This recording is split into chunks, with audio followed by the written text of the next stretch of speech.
Robert Bannon. Lee, how are you? I was so shocked and surprised. I know. I was waiting. I know. What happened? Yeah, you know what happened? I think someone was in the studio today and may have deleted our intro. I literally am not pointing any fingers. I would never, ever do that. Really? I gave you a key to the office and look what you've done. We don't have an intro? No, it's gone, but it'll be back. It'll be back next week. But welcome, everybody. What a professional production. I love it. How are you? How was your week? This is what I've said. Why would you let me have any control over this show? You have warned me. I have warned you. And I paid you no mind. Because you trusted me, Lee, like they all do. I did. I'm good. I'm here. Happy birthday to my cousin Natasha. There's a party going on outside. Happy birthday, Natasha. She's 13. 6 people. That's a party in quarantine. And, my immediate family's here. So, hi, everybody. Hi, Lee. How are you? Listen, Lee left his house. Listen, we are so excited to have Paige. Can I show you what's going on here? Paige Davis is on the show. She is the perfect person to help you, Lee. Oh, my God. Don't judge. Don't judge. But this is what we decided to do in quarantine. There it is. A whole new kitchen. We took out the counters.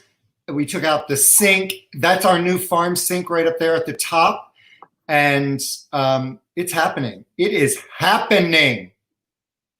Listen. Not as quickly as I was told it was going to happen, but it's happening. Like I was told that the new slabs were going in on Thursday, which is today.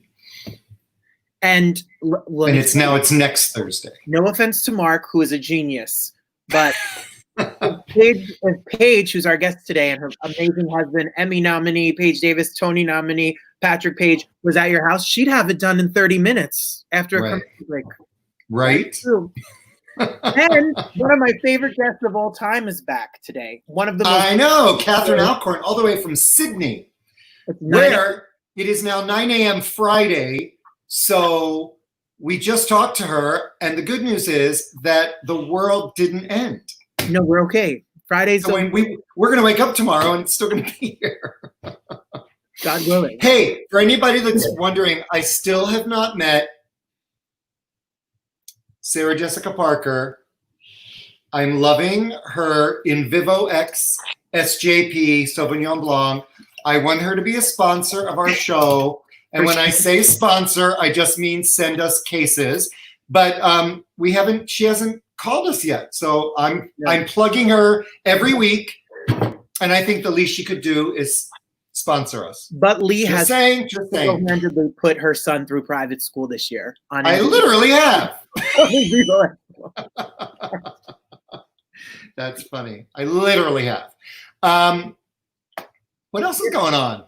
We had not much. We had a great show last week. Amber and James Harkness were here. It was great. It was a great show, and I was super excited to have Catherine back and Patrick and Paige. Like they're all people doing stuff during this time. I'm inspired to hear people say that they have podcasts and shows and concerts and live music. Like what a lemonade thing! What a thing! What a thing!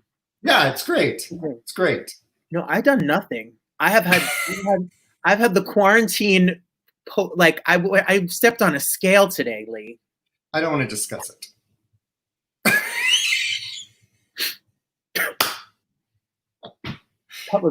That was foolish of you. That was just stupid. The rest of my day was downhill. Stupid.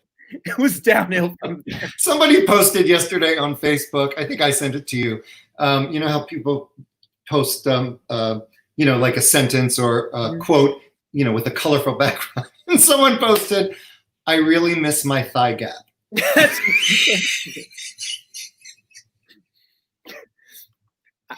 Look, it's all going to be fine. We'll all eat kale and air when we someday. Why now? Why now? Right? Exactly. But we're all right. That's all that matters. We're okay. Cool. I have a new In Good Company. I don't even know who it is. Who is it? I know. Joanne O'Brien. Joanne O'Brien. One of my oldest and dearest friends. And for those of you that are tuning in for the first time, 15 years ago tomorrow, I released a duets album where I recorded with 17 other artists. And it was just the most joyful project I think I've ever been involved in. I got to record with Stephen Schwartz, and I recorded a duet of For Good, like before Wicked was Wicked. You were the original Alphaba. Right? It was the first time two men had sung the song. Amanda McBroom, who's been on the show, she was on our debut show, who wrote the theme song, The Rose, from the movie The Rose with Bette Midler. She and I recorded The Rose as a duet, and on and on and on. And so during this quarantine, a friend of mine texted me and said, I just want you to know that I've been listening to your duets album, and it's bringing me such a great sense of calm in an otherwise anxiety-ridden time. And so it made me think about the fact that 15 years ago, there was no social media. I think Facebook may have just launched, but there was no Instagram or Twitter or anything. And I thought, how can I reintroduce this to people? Because I communicate with people on social media all the time. How can I introduce this to people that may not have experienced it? And so a friend of mine who's an incredible vocalist and producer and designer, he said, well, why don't you interview every artist, and we'll film the interviews on Zoom, and then we'll edit it into that, and then you can re-release that track. So we've done that every week for the past, I don't know how many weeks, probably 10. Yeah. And so we've got one more today. Where is Canberra? Do you know? I didn't erase this.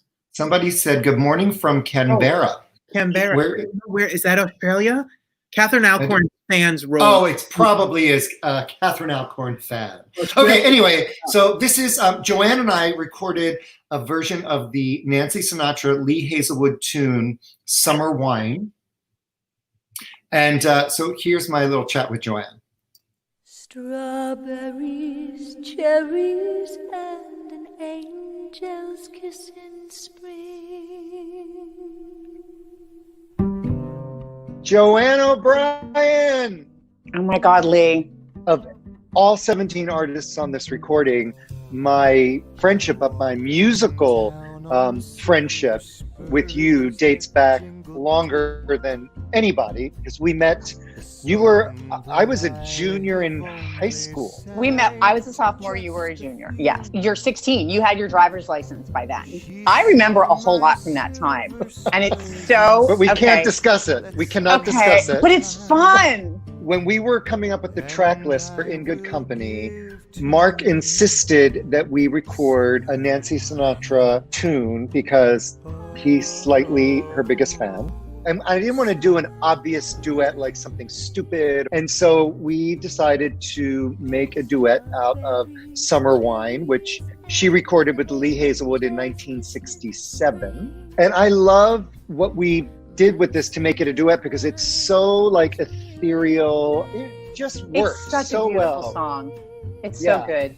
And you were willing to just sort of go with it. It's not a big vocal performance piece. It's just a sweet, to me, just this very ethereal moment, and it paints a really beautiful landscape. Recording it was so easy.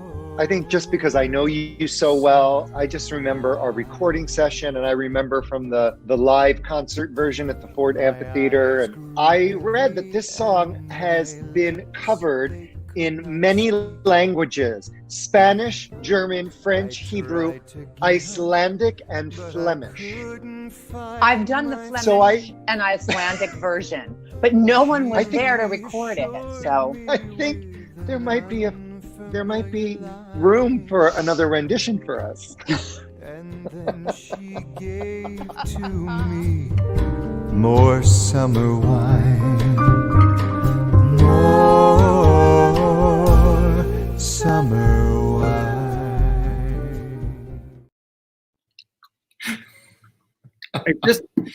It's kebab night at the Bannons. It's a fruit. Is that one of those fruit flower arrangements? It's an edible arrangement. Okay. From Icelandic. There's something. Look, I think there's a place in the world for everything and everyone, but those edible arrangements I do not understand. You don't want a pineapple shaped like a flower? I literally do not. Someone cancel Lee's order. Are you sending it to me? No. You felt so bad that Sarah Jessica Parker hasn't called that you're sending me I signed the pineapple card. flower. Love SJP. Cheers. Too funny. Well, I love Joanne O'Brien. She literally is one of my oldest friends. She went to Mount St. Joseph's. I was going to say Mount St. Helens. Right. She went to Mount St. Helen. Mount St. Joseph's Academy. It was an all-girls Catholic school. And so when they did their musicals, they needed men. And so when I was in high school, I heard about this and I went and auditioned, and we did a production of Oklahoma. She was Laurie and I was Ali Hakim, the peddlerman. And we've been friends ever since. Yeah. So anyway, and now she's in LA. And so there you go. All right. I love it. Let's get right to work here. I'm so excited to welcome back our good friend from Sydney, Catherine Alcorn, who I just started working with.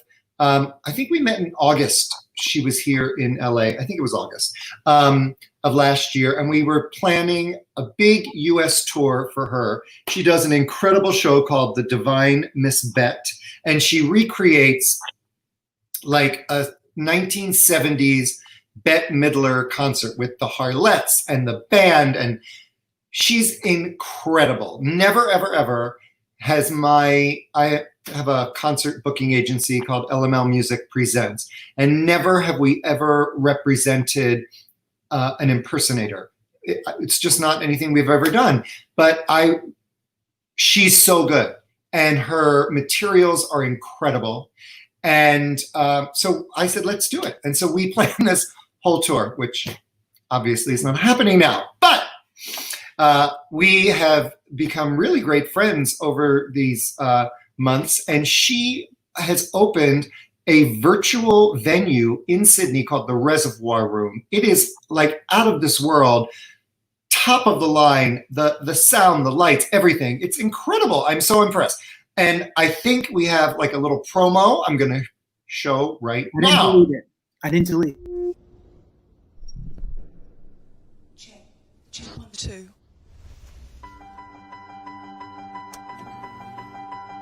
It's time to pick ourselves up and dust ourselves off.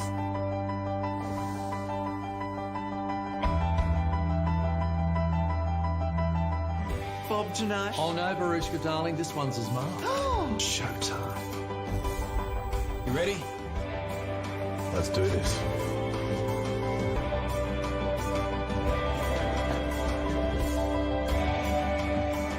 We are turning Australia on. I've been trying for years. Live from the iconic Paddington Town Hall. The Reservoir Room is Sydney's newest virtual venue. Streaming the best in cabaret and live music. Every Friday and Saturday night. Visit reservoirroom.com. Streaming live from June 5. Nice sign. They must have a budget. Ah! I've just been, somebody left a comment. I have been corrected. It's not Canberra, it's Canberra. Canberra. Canberra. Yes, you got it. Canberra. Sorry. So I apologize. Thank you, Lisa. You're delightful as well. Oh, it's so lovely to be back with you. And yes, coming to you 9:15 a.m. Friday morning. The world is still happening. We're still here and we're still fabulous. Thank you so much for having me back. Thank you for being here. You are so stunning and you look amazing. Last time she was here, we were just talking about this. She wore the toilet paper fastener. It was Fascinator. It's called a fascinator. Yeah. It was COVID and we were running out of toilet paper in Australia, and that's because largely I had it all on my head. But yeah, I tell you, someone contacted me by Facebook after that episode and they said, I'm a primary school teacher and I want to welcome my kids back from school holidays with a toilet roll fascinator. Can you please teach me how to make it? So look, setting trends here, everyone. That's right. Toilet paper trend. You certainly are. That is certainly are. eBay item. I was so excited last week when I just happened upon you on Insta Live, and you asked to bring me on, and then you gave me a tour of this incredible studio. Yes. So when we spoke last, which was, I think, maybe your second episode, which was 13 weeks ago, and congratulations on this show. It's so lovely to tune in every week, and you have so many incredible guests. So last time I was on the show, we were literally building the reservoir room. I was walking 13,000 steps a day and getting my steps up, and I had my headphones in, and we were wheeling and dealing and putting together the reservoir room. And on June 5, we launched. And we launched with Friday Night Live, a brand new variety show that Australia hasn't seen in a really long time. And then on Saturday evenings, we present an hour of cabaret followed by an hour of live music. So last weekend was the final week of season 1, but all of the shows are still on demand. So you can go to reservoirroom.com, and the platform is exactly like Stage It in America, where you right. Go and you create your account, you buy credits, and then you assign those credits to which show you would like. So the entire first season, over 15 hours of beautifully produced cabaret shows and variety shows are still on demand via the website. Wow. So we're sleeping this week, and then we're going back into pre-production next week for season 2. So we're not going anywhere, but it really has just been the most extraordinary project. And for me personally, what has been the greatest joy for me is watching all of the people. I mean, guys, we're up to like a staff of 40 people on this thing now, and it's across film, TV, theatre, cabaret. All of these people from all of these facets of the industry have come together in this beautiful melting pot to create this thing. And the greatest joy for me about having created the Reservoir Room is that it has given creatives a sense of purpose during this time. You know what it's like when you're a creative person and you've got all of those juices flowing, and if you don't have somewhere to exercise that, or to sing out Louise, then it doesn't feel right for you, And to have this project and to have to go somewhere every day and to have to turn over shows and to be creative really has just been, it's been a savior for a lot of people. So it's been amazing. Wow. I'm so thrilled for you because it's a great idea, but you have done this like first class all the way. The quality it's just incredible. And when I've watched it feels like you're in the room. Not to quote Hamilton, you're in the room where it happens. It's so real, and we need that. We're all craving that, and it's really, really quite an outfit. I'm so Thank you. I applaud you. I really do. None of it would have happened without the generosity of so many people and suppliers. And Kauai gave us a 7-foot grand piano for the season. We've intense lighting and VA hire and the you know, we've just got the most incredible people also because they were all available during this time. So Yeah. but you know, everyone said yes, and I think that's again just a testament to the industry, and that's worldwide. You know, I think that creatives and people in the arts are always just so willing to be doing something and make everyone feel better, and that's what we do through what we do. Isn't that right? And I think that's the world over. And also, you know, we were streaming worldwide too, so if everyone from around the globe can tune in and check out what we've been doing.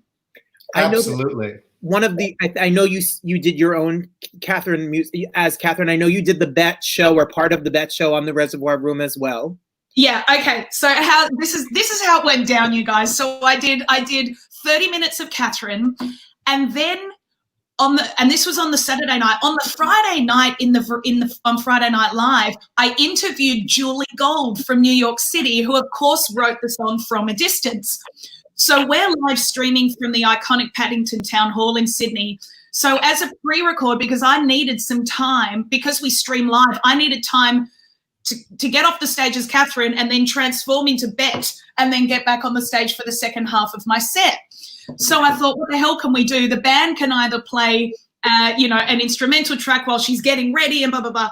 What we decided to do was get on the roof of the Paddington Town Hall and get a drone camera and film me as Bet singing From a Distance and waving to the world. So that was the 2.5 minute video that ran in between my sets. And I was furiously getting dressed, and we had the girls putting wigs on and taking wigs off. And I mean, it was amazing. And it was thrilling because it was live. So it's like, is it going to work? Who knows? Right. You literally lost me at drone camera. Yeah. Yeah. I'll send you the link so you can see it. It was amazing. Please. Yeah. And we could all watch it on reservoirroom.com. Yeah, you can go back and watch it. Yep. Wow. Amazing. Thank you so much for getting up at the crack of dawn Friday morning and putting on your full face and hat. A lash. And lashes. No less. Wow. Lashes are the key to my heart, Catherine. My hat is off to you. Oh, so you guys, thank you so much. This is actually it is a real 45, and we painted it gold, and I bedazzled it there. It was a Scottish singer, Andy Sings. He doesn't anymore, but it makes a hat. And you've got fruit kebabs. Yeah. In Australia, we've got a thing called a bouquet, where you can send a bouquet of beer. That's more your alley. That interests me. That's more up his alley. That Sarah Jessica Parker wine. We don't get that here. How good's her branding? Like shoes. But it's made over there. It's made over there. That's where it's made. She partnered. Yes, she partnered. It's New Zealand. Well, it's almost over there. She partnered with these two guys in New Zealand to make this wine. So you should have it. We must have it here. We must have it here. I just haven't seen it anywhere. I'm waiting for my case to turn up too. You know what I did in Australia? I bet they sell the store ginger beer, but ginger beer is a good, and you don't, I mean, a Moscow Mule, yeah, but ginger beer on its own. Ginger beer on its own is not so bad. It's quite good. It's not so bad. It's all right. It's refreshing. It's refreshing. Lovely. Not as refreshing as an SJP Sauv Blanc, but that's okay.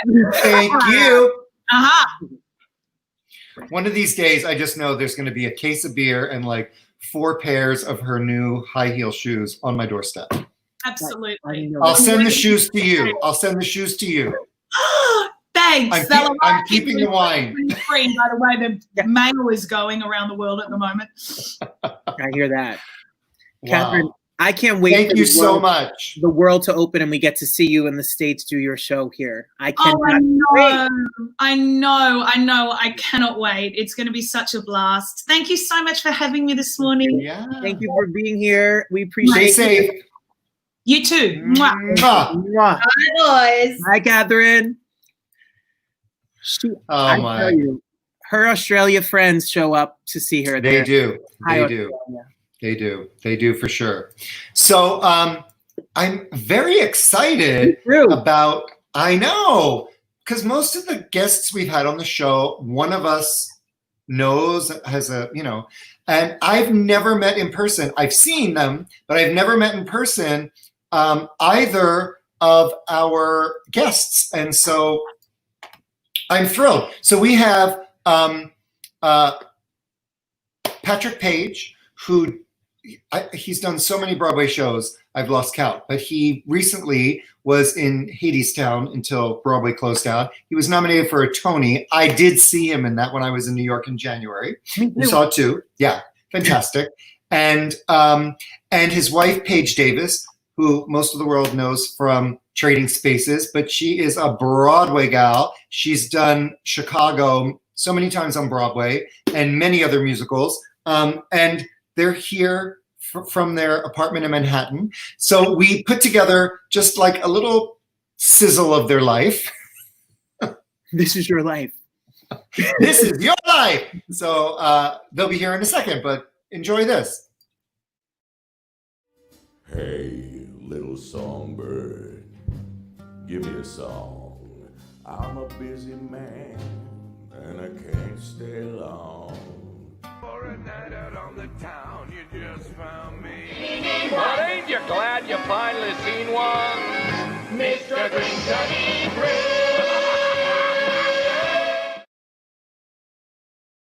Are live in Orlando, Florida. Paige Davis. Paige Davis. Paige Davis. Paige Davis. Our celebrity co-host, Paige Davis.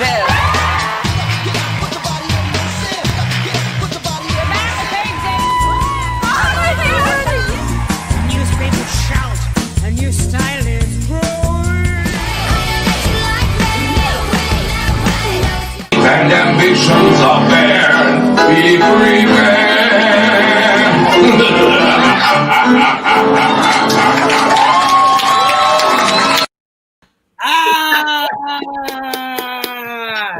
Oh my God.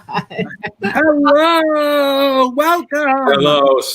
Georgie's calling. Well, so here's insight into our life right here, because you let us in from, backstage, and as dogs know everything, you realized, of course, that she was going to lose attention. And so she went and she peed on her wee-wee pad because she knows, she pooped. She pooped on her wee-wee pad because she knows that when she does that, it gets cleaned up and she gets a treat.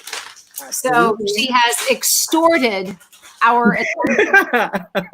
Well, we get it. We get it. Patrick is taking care of it now, which is very sweet of him to do, and he will be right back. But he's actually saw the video. He saw the whole, what the what? Okay, first of all, I just have to say, Oprah, so now it's 2 degrees. I was like 2 degrees before because my sister-in-law is a makeup artist and did that movie A Wrinkle in Time that Oprah and Reese Witherspoon and Mindy Kaling starred in, and she's Mindy's personal. Oh, so she was in the trailer with Oprah for months and months and months, and it was right at the time a few years ago when Oprah's cookbook came out, and Oprah said to the hair and makeup people, I'm happy to give one to you and sign it, whatever. And Cindy said, would you mind signing mine to my brother-in-law because he is one of your biggest fans? And so I have Oprah's cookbook and she wrote like an entire page about her favorite recipes in the book. Check out page 72. These turkey burgers are the best things you'll ever. I mean, yeah. But so when I watched Robert cut that together, and when I saw that, I was like, you've sat down with Oprah. Yes. I'm done. I am done. Well, when I was putting together that little clip, I literally watched and said, not only did I watch Trading Spaces and know all about Paige and Paige and TLC, but I think I've seen, Patrick, you do every show that you have done growing up as a New Jersey theater lover.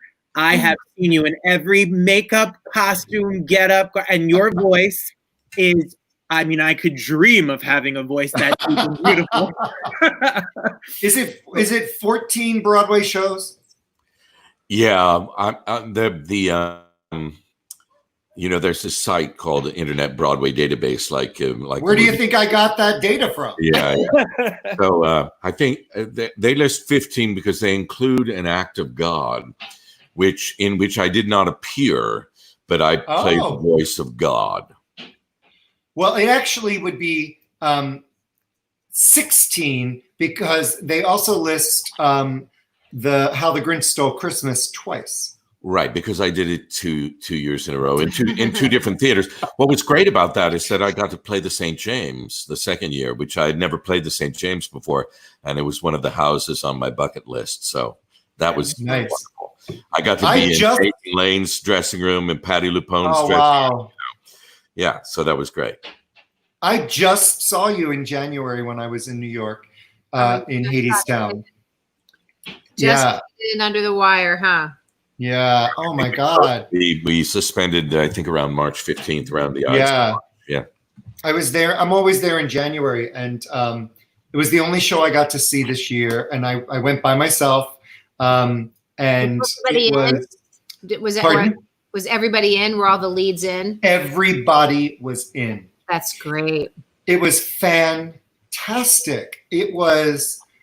I had a hard time expressing it after, but everything, the set design, the lighting design, every performance, it was incredible. It really, really was. I had no idea what to expect. I had just heard all this buzz about it.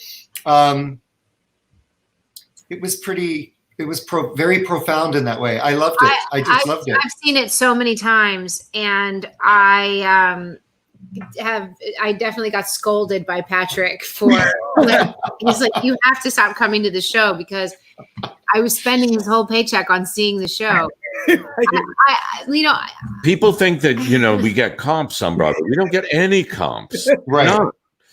Never have. Like you say, I've done 14 shows. I think maybe I've been comped very seldom, occasionally when the house is a little light in previews or something, but almost never. So she's spending the whole paycheck, coming to see the show.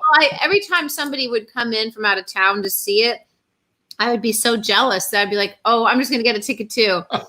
And then sometimes I would just go by myself. Absolutely, of course. How could you not? I probably over the year, I probably spent. What do you think I spent on tickets? Oh my! I don't even want to. Don't say. Do not say. It's fascinating because it's a pretty iconic cast as well. And what was super exciting for me is shortly after seeing that show, I reached out to Andre DeShield's agent, who I never met Andre, but I worked very closely with Ken Page, and of course they were both in Ain't Misbehavin', so I feel like I know him, but I don't. And I booked an entire concert tour for him. Fabulous. And he did 2 of them, and then everything fell apart. So right. It'll come back, but it was so great working with him. He is a force to be reckoned with. He created that amazing show for Lincoln Center. I know. So he had it ready to go. Yeah, exactly.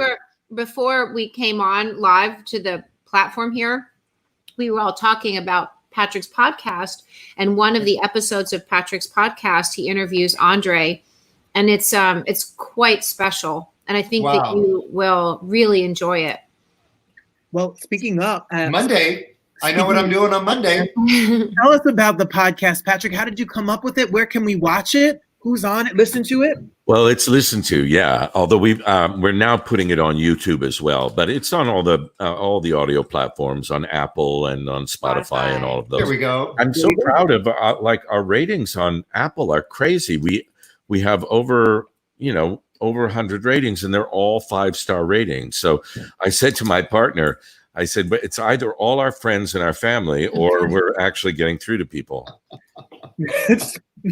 I'm sure you are getting through to people, and people are thrilled to listen to you and you guys talk to. Yeah, well, we try. I mean, the podcast, we try to maybe go a little deeper than sort of the surfacey level of the business. You know, anybody can go on, on Wikipedia or whatever and find out. So we try to talk about, the process and the life of being an actor or the life of being an artist in a little more depth on the program. So with Andre, we were in the middle of, a great deal of stuff going on with Black Lives Matter and with George Floyd and with all of that. And Andre goes into everything in great depth. I think people will enjoy that episode a lot. It's so beautiful. Yeah. Wow. It's stunning. I'm gonna watch. Listen. It's quite well done. And his eloquence and his articulation is just. Yeah. I mean, he's quite an extraordinary human being. So it was our privilege to have him, and I think we're going to have him back if he agrees, which I think he has. That's amazing. Well, I know what I'll be doing on Monday. That's for sure. Right? Yeah, Absolutely. all the episodes are quite good. That is one of my absolute favorites. But they're all great. There's one with Reeve Carney too. And I was just going to bring up because I was going to say I saw you and Reeve in Spider-Man. Then you get to work together again in Hadestown. And I saw Hadestown, and I'm sitting there, and I'm like, that guy was Spider-Man.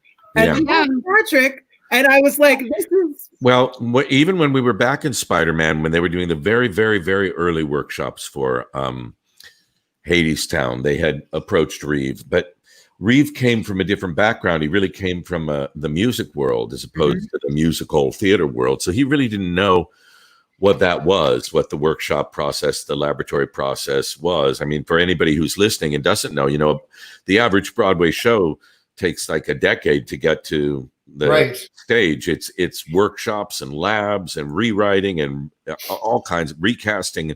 So he passed on it at that time. And then years later, after we'd done the first incarnation of it at New York Theater Workshop, they reached out to Reeve again, and he had by that time become a television star. He had done Penny Dreadful, and he was a heartthrob on television, and so he was in LA pursuing that part of his career, and the people from Hadestown couldn't get through his management to get to him to make him the offer. So they Anais Mitchell called me, and Anais Mitchell is the author genius behind Hadestown. She wrote the book, the lyrics, and the music.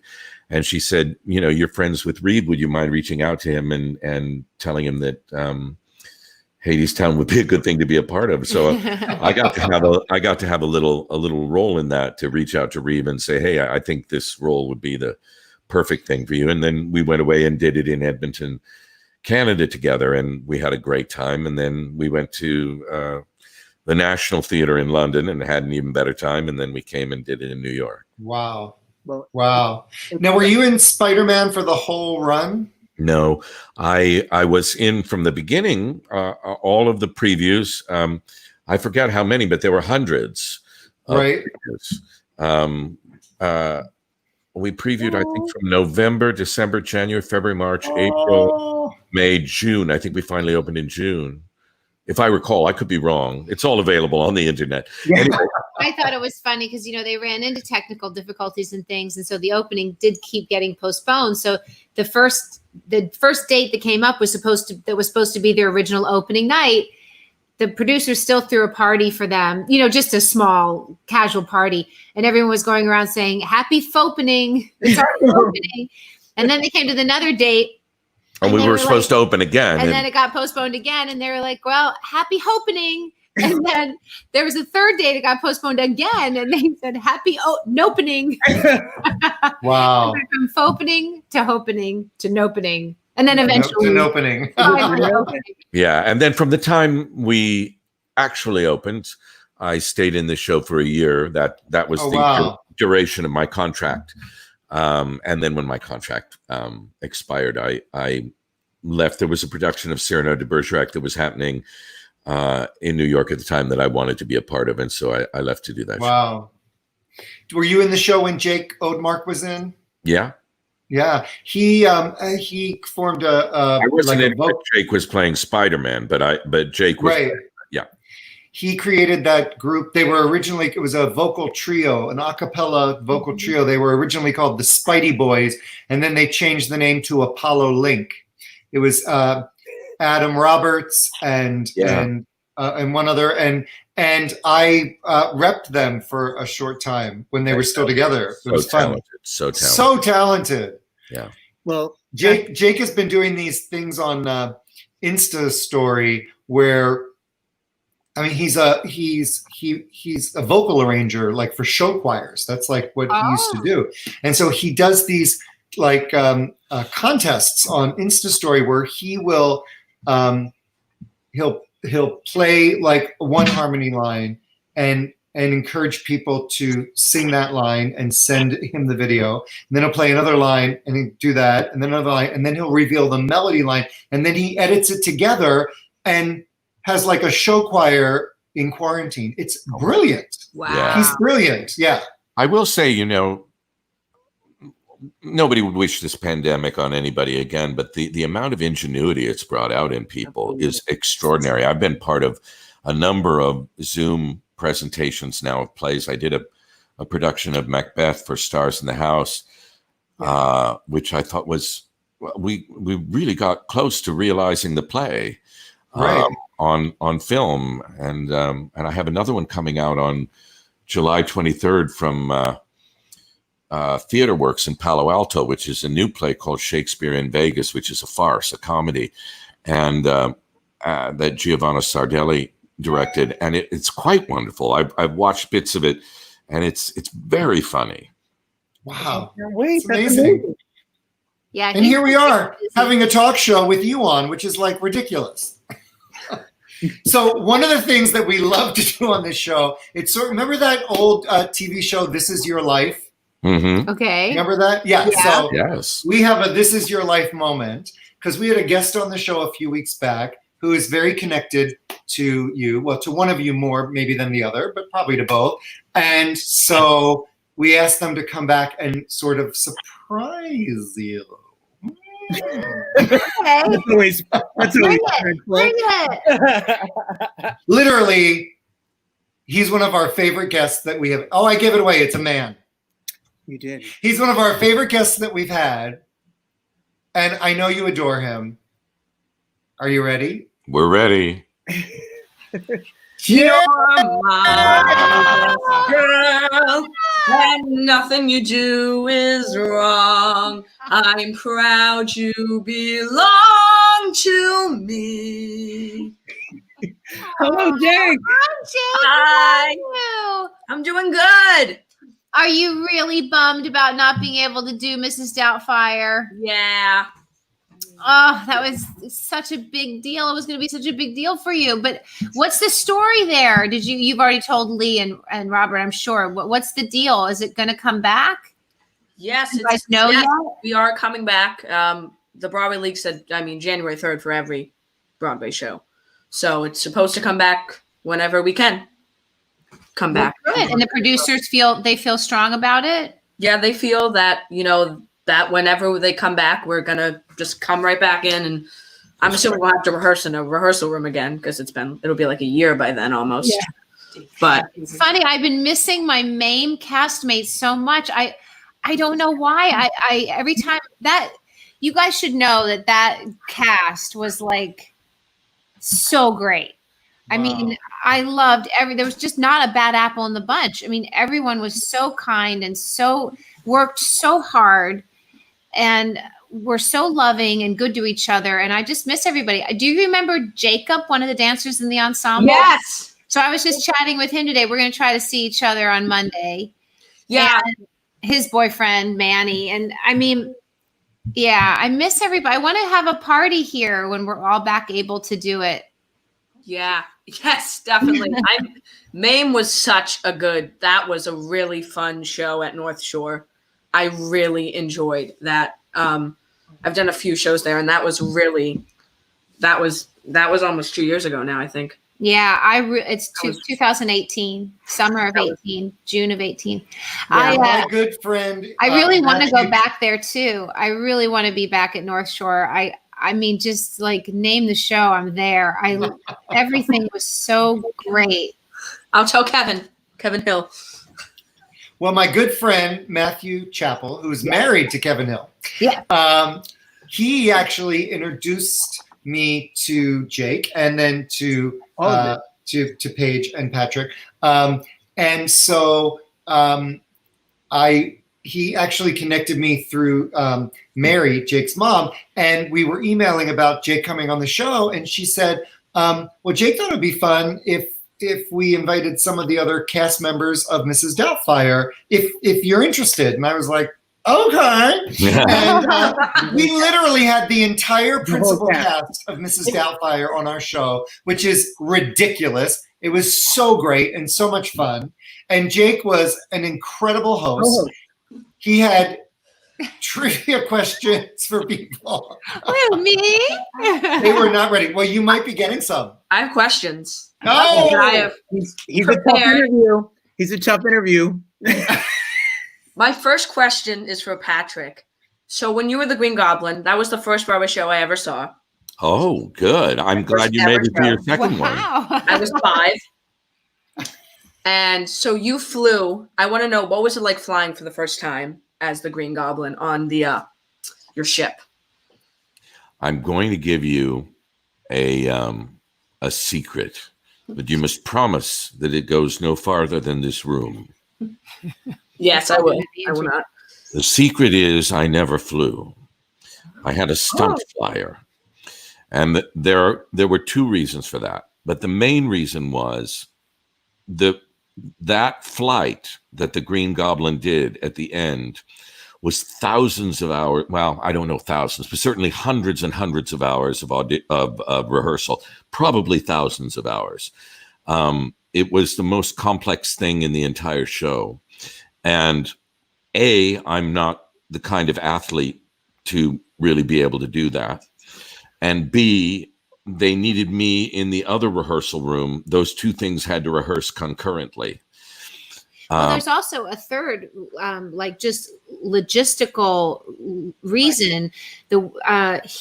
Getting rigged up to be in that thing would take way too long. Yeah, he has to be getting rigged up in that thing while Patrick is still finishing a scene. Yeah, it actually took it actually took Colin, the stunt goblin, about 10 minutes to get in the rig while I was up playing the scene with Reeve Carney. So, and then I would, disappear for just a second and Colin would appear. But otherwise I would have had to disappear for 10 minutes and that wouldn't have worked very well. How long did it take to go in that makeup in the show? This is a really good question. Because the first time I got into all of that makeup, it took about 3 hours. Now, if you remember the show, what happens is I go into this kind of machine and I come out about a minute later. So it actually had to be done in about a minute. And it took about 3 hours to begin with. So I remember Julie Taymor coming in and saying, well, that looks fantastic. And I said, yeah, but it took about 3 hours and we need to get it down to 1 minute. Actually, we had to get it down to about 15 minutes because what happened was I came out and I just had a mask on and it was dark. So you couldn't tell it was just a mask. Then I would go down into my dressing room and it was prosthetic pieces. Because that was the intermission break. Was the intermission. So all he had to do was be seen in smoke for just a moment. Right. But then I would go down into my dressing room and they had all of the latex prosthetic pieces all laid out, all painted, all ready to go. And I had 3 people working on me. And they had the glue already on the pieces and ready to go. They'd do it. They knew exactly when I was going to get there. I get in the chair and it was like a NASCAR pit stop. They'd start putting these things on me and the glue and they paint. And then they put the wig on me, put the microphone through the wig and the suit on me and the hands. And we got it down to from 3 hours to about 15 minutes. And that was because we had an incredible makeup team and an incredible hair team, an incredible sound team. But yeah, they made me look good. So it took about 15 minutes, eventually down from 3 hours. I've wanted to know that like my whole life. So now you know. All of them. You love makeup shows. Now you know. We watched Hamilton. Yeah, we did. We sure did. We're watching it again tonight. We are watching it again tonight. Oh, good. Yeah, I could watch it many So times. amazing. Yeah, What it's is so it? good. So good. What's your next question, You have Patrick? a question for Paige? He's not. Yes. He's Jake. Patrick called you Patrick. He Yeah. called young Patrick. Oh my God, I'm so in character. I am such a good actress. Like, oh my God, like, I see his face and I'm like, I don't see Jake. I See Patrick. Come on. Paige, what do you like better, TV or Broadway, or what do you One of my questions. They're so radically different. They're apples and oranges. I love the immediacy of Broadway. I mean, who doesn't love applause? That's really the only reason I do it. No, I love the aliveness of it. I love the rush of it. The things that I do on TV, I think it's not so much about doing Broadway versus TV, but I do, because primarily my experience in television has been reality television and hosting. What I found out is how much I love interviewing people and how much I love hosting. So for me, it's not really about the Broadway versus the TV. It's like the dancing and the performing versus you're connecting with people just in different ways. Yes. So I like the money in TV. You're right. Yes. What do you have coming up? I logged on to Cameo finally. Yes, I saw that today. I just saw that. Patrick did too. He's already gotten like 24 requests. Wow. Well, I both know. of you are going to get inundated with requests, I'm sure. Yeah, maybe not. But it was really fun to do.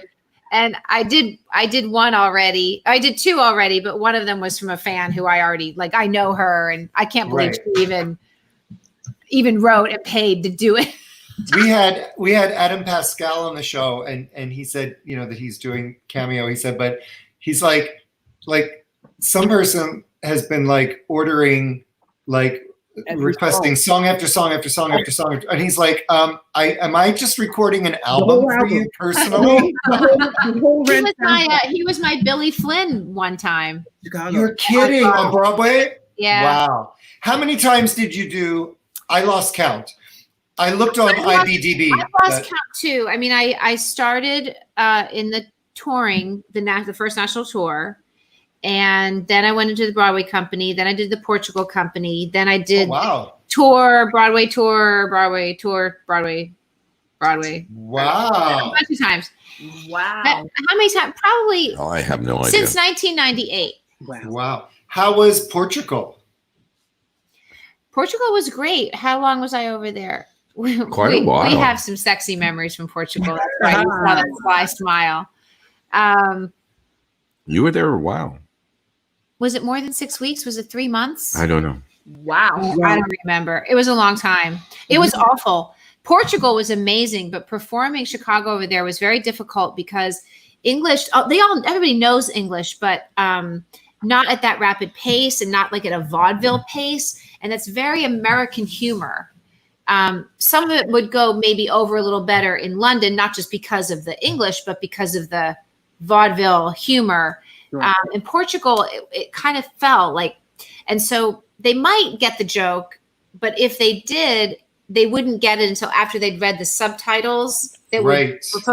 And so we'd get this laughter that would happen after the fact.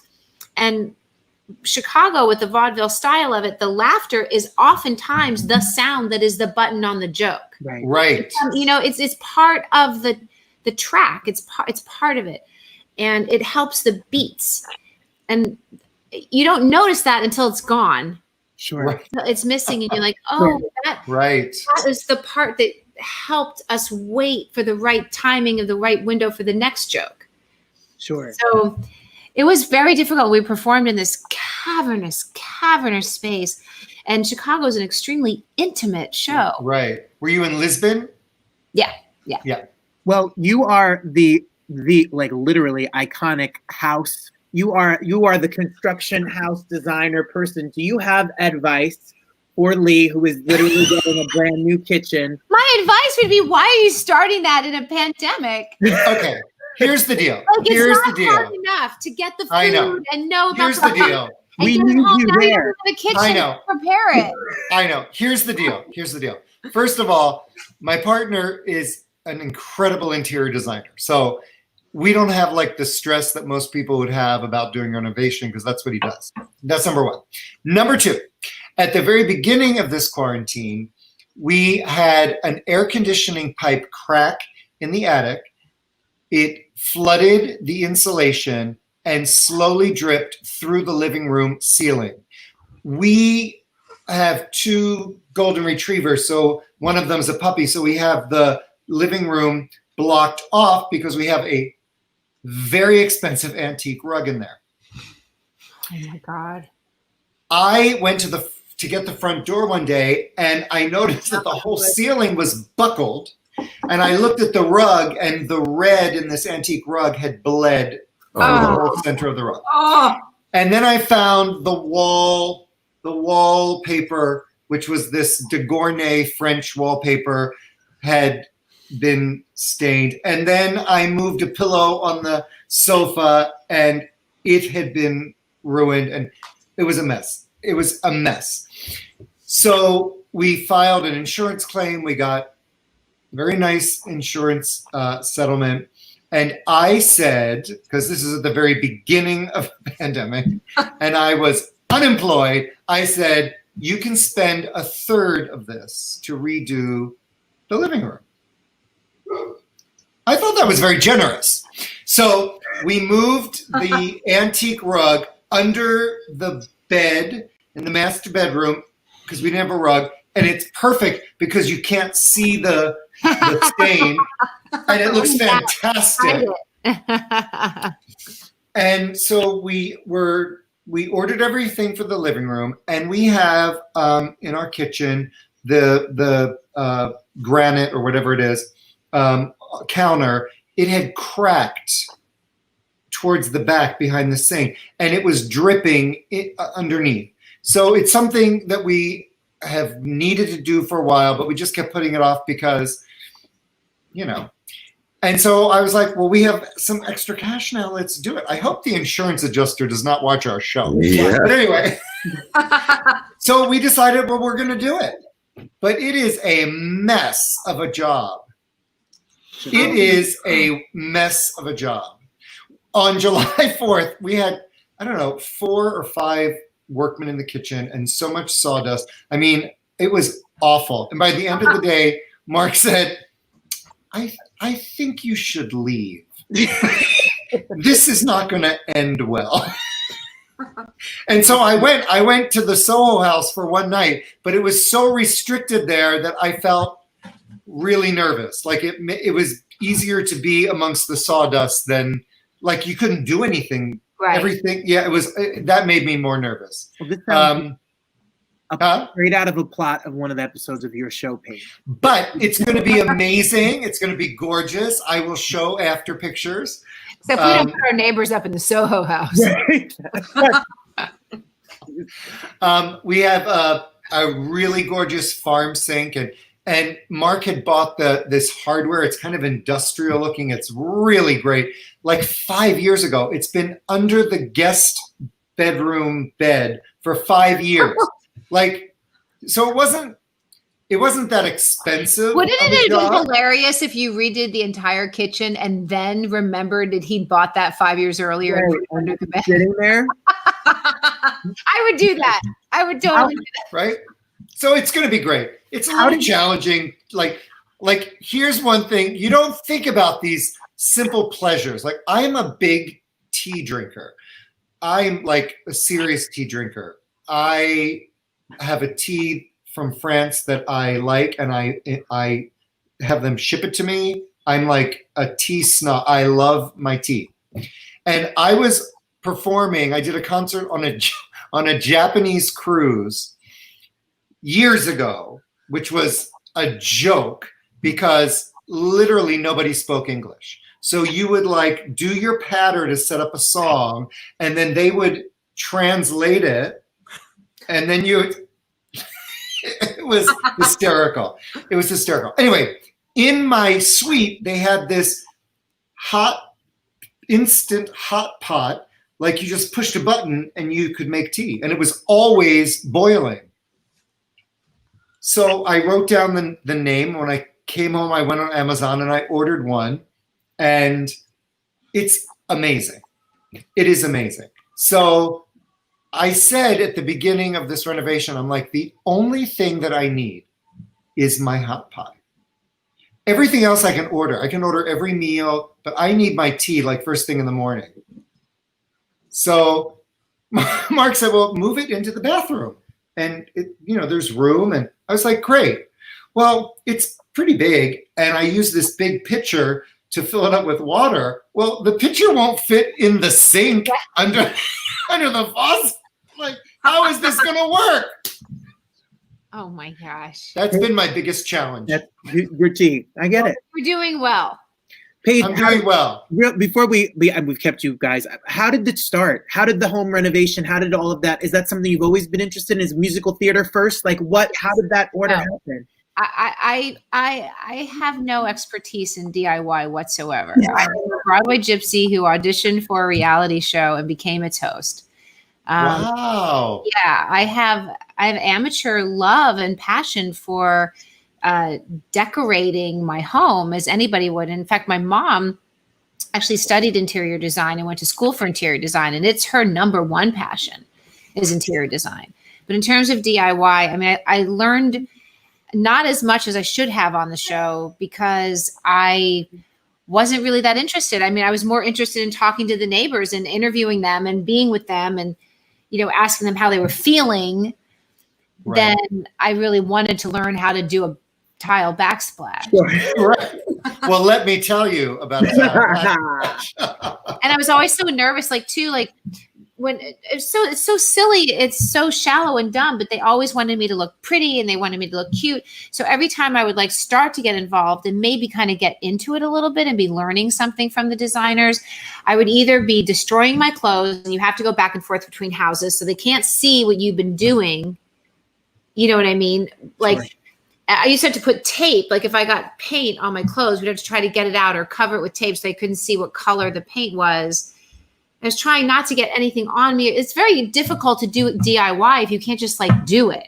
If you have to be constantly worried about oh, I'm getting dirty or whatever, it's not nearly as much fun. And I had a lot of, interruptus because I'd be called to the other house.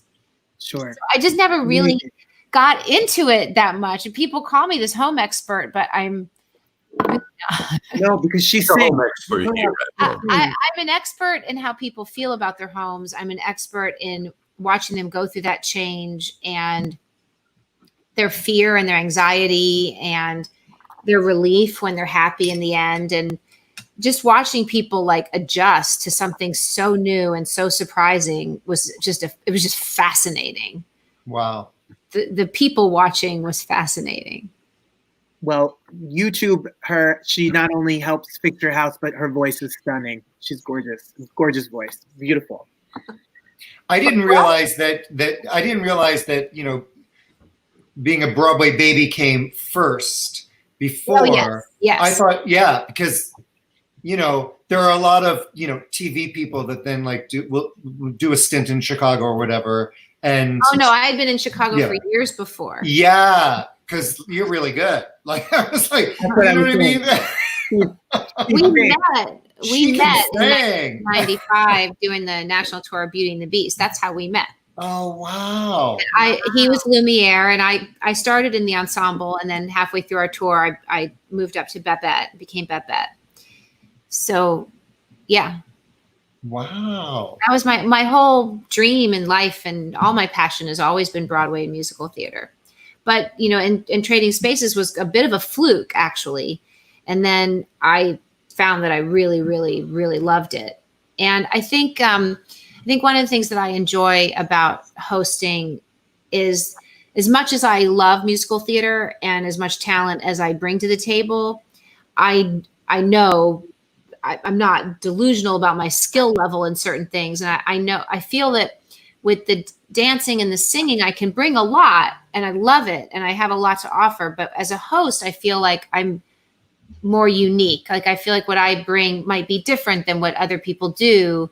not necessarily better, but like only I can do that. Correct. And so I don't know. I feel comfort in that world. I like that world a lot. I like hosting a lot. And I think I helped shape what a host could be, that a host didn't just have to be a talking head, that they could be involved and care and participate. And I didn't know any better. So and you were at the very tip of reality TV, like very at the much very beginning. Yeah. Very much so. Trading Spaces absolutely it catapulted a whole new genre of television and really paved the way for what reality could be and what home improvement television could be. Right. Yeah. For sure. But we didn't know that at the time. We were just of course 2 rooms in 2 days and spending $1,000 in each room. And it's really, really, really hard work. I mean, I didn't sleep most nights. You know, every day one was an overnight. So it was a lot. It was hard. Right. It's not glamorous.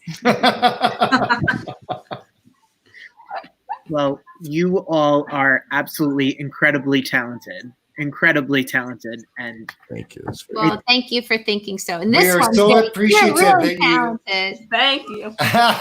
We are so appreciative that you came to spend your evening with us. Everybody, Monday nights. Patrick, it releases every Monday, the podcast? Yeah, Monday mornings. Monday morning. Every Monday morning. Apple Podcasts, Spotify, and we're going to YouTube this week, I think. Soon, not this week, then next week. I don't know how fast he can do it, He's but doing soon. it this weekend. Oh, good. And do they just search for Patrick Paige Podcast? Yep. That's it. There you go. Paige Podcast. And Cameo. If you don't know Cameo. Yes, they're both on Cameo. Find them on Cameo. They're both on Cameo. I love it. Jake, thank you for joining us again. He's the best. You are literally our favorite co-host. You are. Thank you. We hope you come back again. The cup's back. Yes, I love it. All right. I love it. Say hi to mom and dad and all your brothers. Yeah, I will. Me too. Hi from me too. Love you guys. Love you. Bye. Bye. Wow. Oh my gosh. They're so wonderful. I know. You know, so we're sweet. So lucky to be able to hang out with such amazing, talented people every single week. It's really, really so lovely. Yeah. Lovely. Yes, I agree. So thank you all for watching again. We have a great show again next week. We have, there's all this Hamilton buzz going on right now because of Hamilton being released on Disney, which I'm watching tonight for the second time. I'm very excited. It's so good. It's so good. Every time I see it, I've seen the Broadway show 3 times and now seeing the film. And every time I see it, I hear something that I never heard before. And I learned something that I didn't know before. And it's just brilliant. So anyway, oh my God, that was very high voice. Anyway. It's the contrast, Patrick Paige.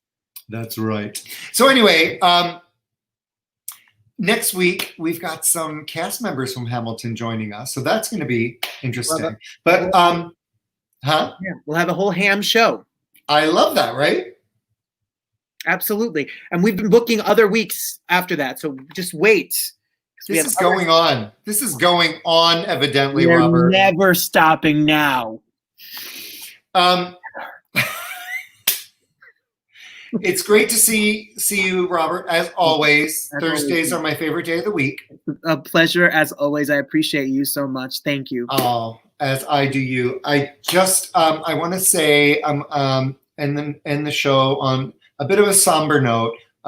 When I first came home from my Collapse tour, was towards the end of July, and I read, I think on Playbill or something, about Broadway star Nick Cordero, that he was at Cedars-Sinai in the ICU with COVID.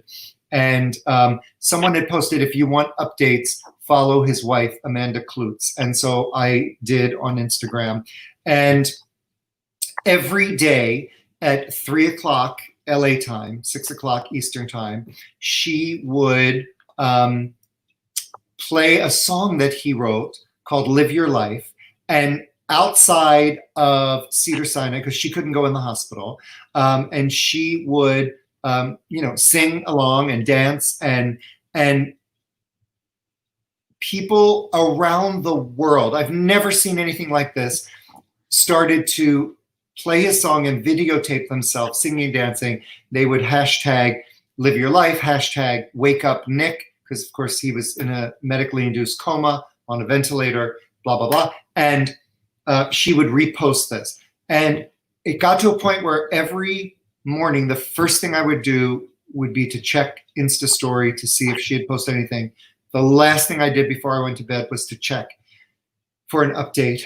And since April 1st, I, like much of America, has been following this day by day by day. And he was in ICU for 93 days, I believe, 93 or 95 days. He went through a leg amputation. And I mean, it's just been, and they have a baby named Elvis that turned 1. I watched Elvis take his very first steps a few weeks ago. This woman has created a global prayer circle, the likes of which I have never seen or experienced in my life. And sadly, on Sunday morning, he passed. So I just want to take a moment to embrace Nick Cordero, who I never met, but I did see in Waitress on Broadway, who clearly is just loved around the world. And also to send a lot of love to his wife, Amanda Klutz, and their baby, Elvis, who is so adorable. So we're going to leave you tonight with just a little moment of performance that Nick did at 54 Below in New York. And that's that. Stay safe. Be safe. We'll see you next week. See you next week. Bye, Robert. I hear babies cry. I watch them grow. They'll learn much more than I'll ever know.